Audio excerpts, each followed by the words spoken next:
ये है दिल्ली दर्पण।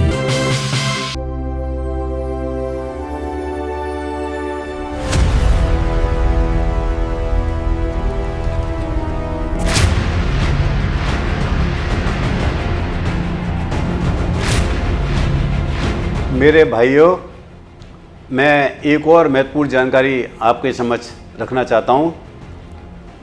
ये भ्रांति फैलाई जा रही है श्री अनिल गुप्ता जी के द्वारा कि हम कोर्ट में गए, कोर्ट में केस किया, लेकिन सबसे महत्वपूर्ण तथ्य ये है कि इसी संविधान को लेकर 5 साल पहले श्री अनिल गुप्ता जी खुद स्वयं कोर्ट में गए।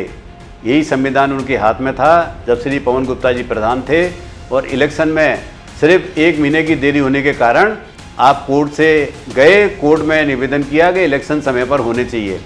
आज हमारे इलेक्शन 38 महीने के बाद ये इलेक्शन हो रहे हैं, और कैपिंग हटाने के लिए कि एक व्यक्ति एक ही पद पर 2 बार से ज़्यादा चुनाव नहीं लड़ सकता, इन्होंने एक ऐसा हथकंडा अपनाया, एक अपने ही ट्रस्टी के द्वारा, जिसको उन्होंने नया ट्रस्टी बनाया, जिसको संविधान के बारे में कोई जानकारी नहीं है, अभी पिछले 3 वर्षों में ट्रस्टी बनाए, श्री विशाल बंसल के द्वारा रोहिणी कोर्ट के अंदर में केस डलवाया, कोलिजन सूट डलवाया, Vishal Bansal versus Agarwal welfare society, जिसके अंदर हमारे प्रधान जो खुद इस बार चुनाव में फिर तीसरी बार उम्मीदवार हैं, स्वयं कोर्ट में गए, और 11 जून को ही कोर्ट में आपने जाकर कहा कि इस कैपिंग को तो मैं पहले ही हटा चुका हूं, जबकि ये कैपिंग संविधान में संशोधन एजीएम के द्वारा ही हो सकता है, और एजीएम हुई 21 जून को, लेकिन आपने कोर्ट में जाके पहले ही कह दिया कि मैं 11 जून को ही इस कैपिंग की व्यवस्था को हटा चुका हूं, और मैं श्री विशाल बंसल जी के द्वारा सहमत हूं। आज भी ये मामला कोर्ट में लंबित है। आज 28 तारीख है, आज की डेट में भी कोर्ट में इसकी डेट थी। कोर्ट में जज का भी मैटर बहुत कॉम्प्लिकेटेड बना हुआ है। अनिल गुप्ता जी इसको विड्रॉ करना चाहते हैं, लेकिन हमारी भी टीम इसको विड्रॉ नहीं करने दे रही है जब तक इसका तथ्य पूरी तरह हमारे सामने नहीं आ जाए।